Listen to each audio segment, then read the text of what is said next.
teemaks on Lahemaa melioratiivne hüdrogeoloogia sõna seltsiiskunik.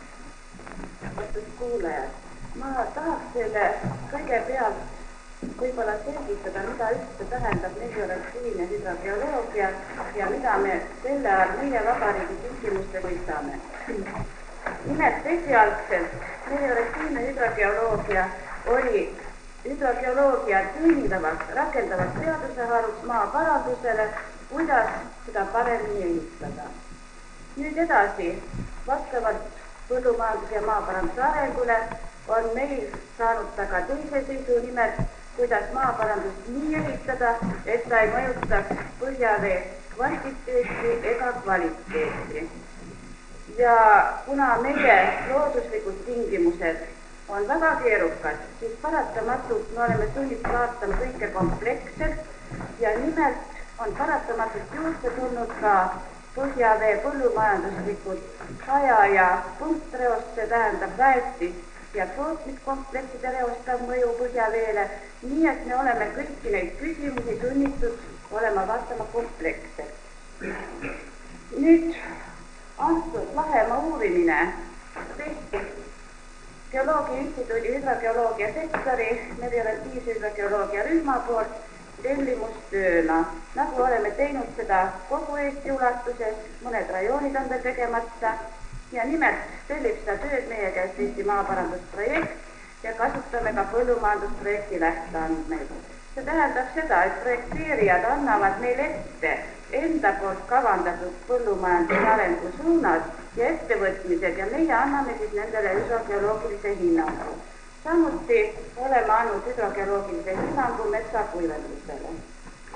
Nüüd Lahemaa uurimise välitööd me tegime 75. aasta sügisel, nii et võib-olla mõned faktid, mida ma siin praegu ette kannan, on muutunud paremuse poole ja see oleks väga tore, et see siis oleks. Kõigepealt Lahemaa rahvuspark langeb 4 sellisse melioratiivsesse hüdrogeoloogilisse rajooni. Kõigepealt rannatasandik, kus toimub põhjavee regionaalne väljavool, siis teiseks õhukese pinnakattega paelava, kolmandaks paksema pinnakattega paetasandik ja neljandaks servamoodustused.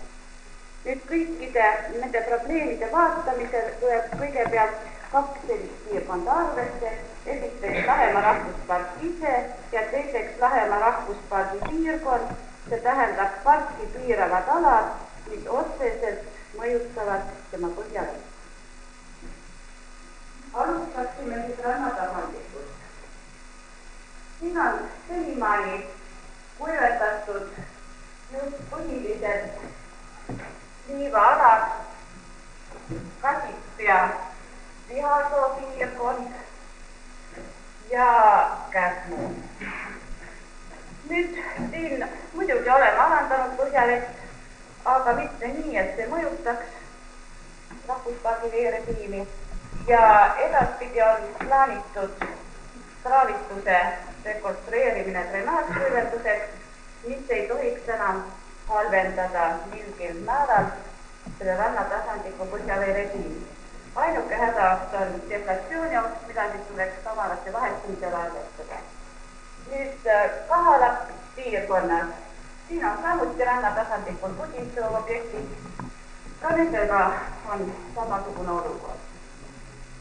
Nüüd õhukese pinnakattega paetasandik on siis kõige raskemaks põllumajanduslikult piirkonnaks Lahemaal.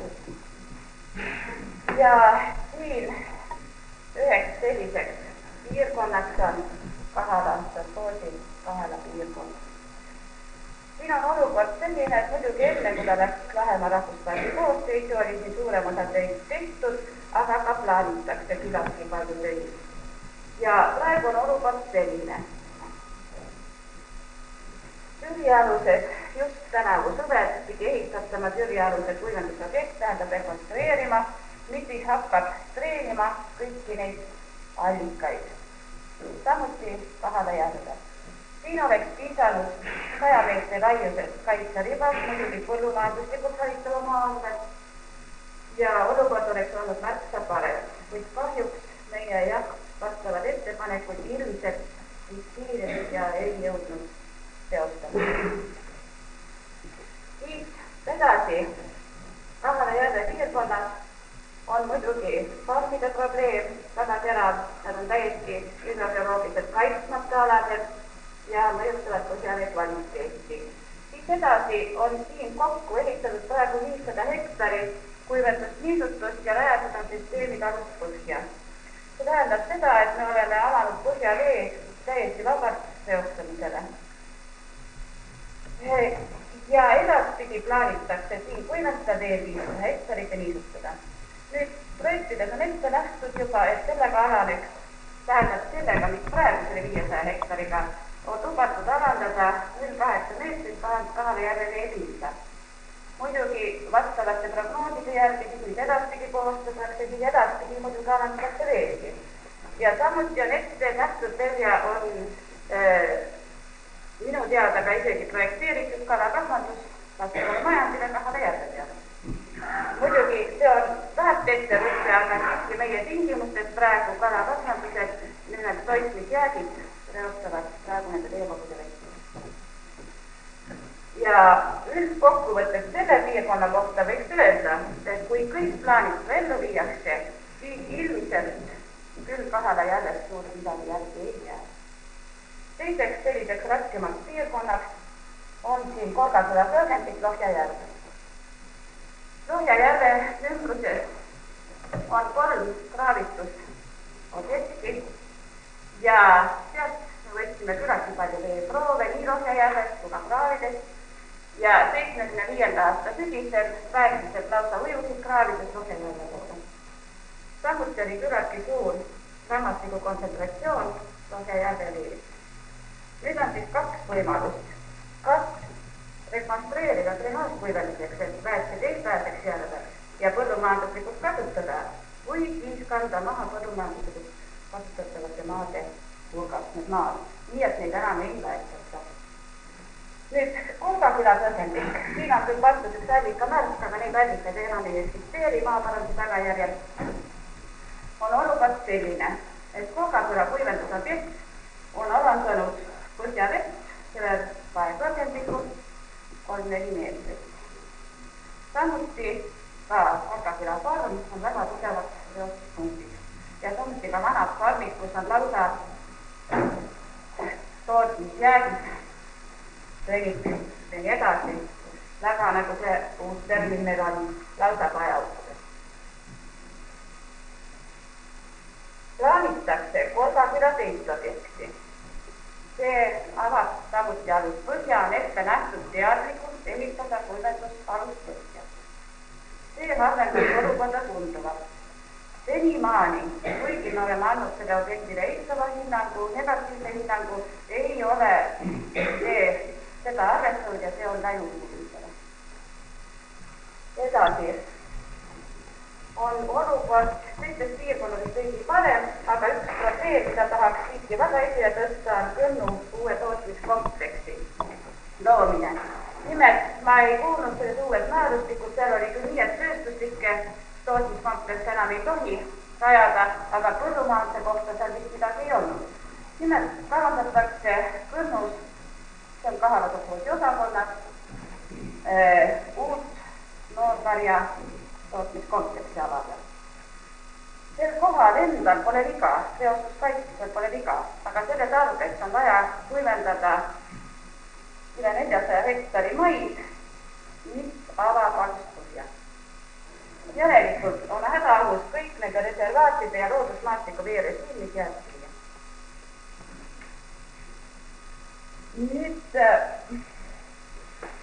siia Rakvere rajooni poole tulles, siin on üheks põhiprobleemiks selline probleem nagu silo hoidmine, mis on üldse Rakvere rajooni probleemiks. Nimelt Rakvere rajoonis hoitakse silo kas kuhilates põllul, kus kõik laiali valgub, või siis isoleerimata aukudes. Ja see on väga suur reostus ja selline asi on muide siin Käsmu ümbruses ja mujal. Siin Korjuse piirkonnas on küsimus veel metsakuivenduses, mis on siis korjuse allikatoodangut vähendanud 3-4-kordsed. Ja siin on juba metsakuivenduse mõju. Nüüd paksema pinnakattega aladel oleks siis probleemiks siin kõnnuste arvu loobu probleem. No esialgu jäi see maaparanduse perspektiivkavadest välja, mis edasi saada ei tea. Siin muidugi ei ole niivõrd reostuse probleem, niivõrd põhjaveetaseme alandamise probleem, kuivõrd siin on tegemist kaugematelt aladelt pärineva kõrvelise põhjaveelse toitumisega, kuivõrd selle põhjavee hulga lihtsalt avamisega ja kas me teda kasutame ja kas see on siiski Lahemaa tingimustes mõeldav, on nagu selline probleem. Nüüd servamoodusteste alal siin uut maaparandust ei kavandata ja siin võib-olla Lihtna järvi nüüd treeniv rauapuu objekt, mis on kohe, kui tulla Lahemaa keskusest natuke edasi, paremat kätt teed. Ja siin on nüüd selline olukord, siin on maaparandusprojektid praegu vaatluses olemas ja tulemused on sellised, et see treenimine senimaani ei intensiivistu. Ja need rekonstrueerimised, mis siin tehakse, need ilmselt on asja eest ja enam ei halvenda seda vee olukorda Lahemaal. Nüüd Lahemaa piirkond. Siin on muidugi praeguse Viru kolhoosi endine Vilsna osa ja siin all olevat reservaadil küll kaudist suures hädaavus ja nimelt sellepärast, et siinsete paearsangus on arvukalt neid isoleerimata silohoidlaid. Siit edasi on siin kuivendatud 500-600 hektari ümber paekuivendust, mis on siis vähendanud põhjavee taset esiteks ja teiseks avanud kõigile reostusele selle paekanga ja plaanitakse perspektiivkavades seda jätkata samas mahus. Nüüd veel on selline asi, mis meile eriti oli nagu probleemiks, oli Loogu jõe kallastele. Kadrina ümbruses on majandid rajanud kilohoidlad sinna kalda vaearsangutesse ja seal on isegi nii, et sileerimishooaeg, näiteks jõetõle allikad on lihtsalt silomahla allikad, see on palju silomahla ja see kõik läheb siis loogujõkke. Ja siin protsent maastiku uurimisel on põllumajandust jääkideks silomaht kõige tugevama reoskava painega. See piirkond on meil mõtlemisi hea ümbruse suhtes, siin paisneb Kõrvemaa ja muidugi üheks probleemiks siin on muidugi veel Uusalu. Nimelt siin on põllumajanduslik tootmine väga intensiivne, väga kontsentreeritud ja ka, nagu meie seda nimetame, maaparanduse ja põllumajanduse koormus põhjaveele ületanud selle piiri, mida meil loodus lubab. Ja see muidugi avaldab siis kõrvalt ka mõju. Nüüd meil on võrrelda üldse seda olukorraga kogu Eesti andmestik ja kahjuks ma pean ütlema, et see ei tule Lahemaa kasuks. Nüüd mida siis teha edasi? Nüüd siin istudes ja kuulates tuli kõigepealt selline mõte, et kas kõige selle juures, mida inimestele näitab Lahemaa, ei võiks ka Lahemaa põllumajandus olla üheks näidiseks, üheks eksponaadiks. Tähendab, et siin nii parandada maad ja viia farmid sellisesse olukorda, et me võiks neid inimestele näidata, et kõike seda saab teha nii, et me ei kahjusta ei põhjavee kvantiteeti, kvaliteeti ega keskkonda. Et võib-olla saaksime ka midagi sellist inimestele siin näidata. See oleks üks. Ja siin oleks hea võimalus kohe, sellepärast näiteks Roogu Liiakse, Kahalas, siis Kolga külas, need on väga raskestes tingimustes farmid. Ja kui me need suudame nii rajada, nii välja ehitada, et nad tõesti ei kahjusta midagi, siis see oleks ju suurepäraseks eksponaadiks meile põllumajandusele.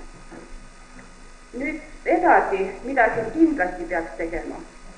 Peaks sisse seadma vaatlused. Tähendab nii põhjavee kvantiteedi kui ka kvaliteedi vaatlused, taseme ja kvaliteedi vaatlused. Nimelt Kahala järve piirkonnas ja samas Kolga külas, kui rajatakse kõrnutootmiskompleksis ka seal ja siis, kui me sealt saame andmeid, siis peaksime kohe operatiivselt sekkuma põllumajanduse edasisse arenguplaanidesse, et siis arvestada seda, kas me seda võime edasi jätkata või mitte ja võib-olla mõningal juhul tuleks ka mõni asi likvideerida. nüüd üks asi võib-olla veel tuleks jätta ja mõnikord võib-olla ka põllumajanduslikult kasutatava maa arvelt nõndanimetatud vettekaitsevööndid, reservaatide, loodusmaastike ühelt poolt ja teiselt poolt siis põllumajandusmaastike vahel. Tähendab, et meil oleks selline puhtalt tsoon, mis nagu tasandaks seda otsest mõju. No siin võib olla veel niisugune märkus, et siin enne räägiti, et Geoloogia Instituut ei ole nagu allikatele tähelepanu pööranud. No selle rikutud režiimi ja kvaliteedi raames me oleme seda teinud ja samuti on siin meie instituudi teised töötajad teinud ka loodusliku keskkonna jälgimise. Nüüd mul on siin kaasas vastav veemajanduse skeem ja aruanne, kui keegi soovib vähemalt tutvuda, palun, see on olemas.